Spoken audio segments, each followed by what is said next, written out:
So there's a major development in the quest to find out the truth about UFOs and what the government really knows. There is a secret meeting we've learned that's going to happen next week between several Congress people and also the Inspector General, who knows a lot about this. I want to ask the man who interviewed David Grusch, the UFO whistleblower for NewsNation, blew this UFO story wide open about this. NewsNation special correspondent and investigative journalist Ross Coulthart joins me now.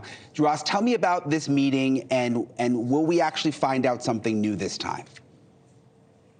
Look, I think we're entitled to be sceptical, Brian, because unfortunately the members of the Oversight Committee aren't all read in like members of the Intelligence Committee or the Armed Services Committee. They're not allowed to hear all the secrets.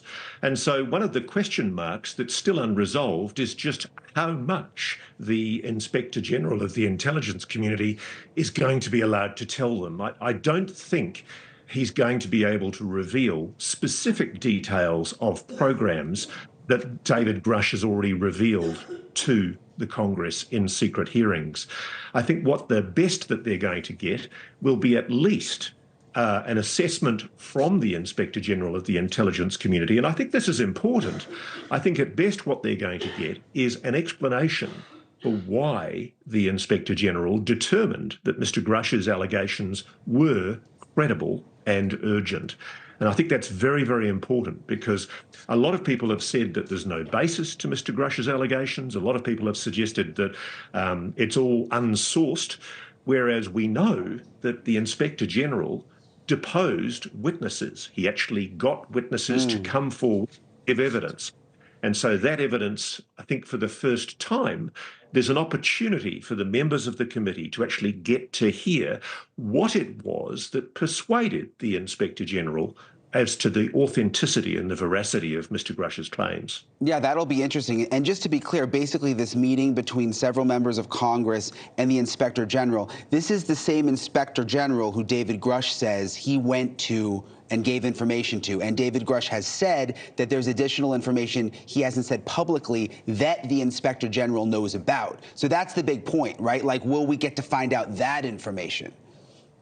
Well, I don't think we will. I mean, I think there's absolutely no chance at all that we're going to be told anything about this, Brian, unfortunately. I think there are people in the Defense Department and the intelligence community who are determined to keep this secret for as long as possible. And there is absolutely no doubt that there is evidence that David Grusch has provided to the committee, and also that's to the Intelligence Committee and the HPSC in the House and the Senate Select Committee in the Senate, and he's also provided intelligence to the Inspector General. And the most important thing, and I keep on emphasising this for people who keep on saying there's no evidence to back Mr. Grusch's claims, the reason why the Inspector General believed Mr. Grusch was that he did his own investigations. He deposed own witnesses.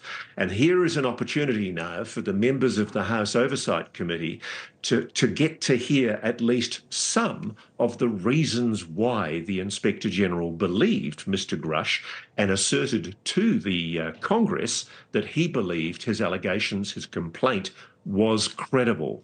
And the interesting thing, though, that we have is that we know that the members of the House Oversight Committee are normally not able to be read in to these kinds of information because they're normally specifically kept within the intelligence committees. So I think there's a real question mark as to whether there's been a temporary read-in for the committee members, whether they are going to be getting an opportunity to get specific information, or whether because of the constraints on compartmented secrets inside the defence community, they're only be able to be given very general information. I fear it's going to be the latter.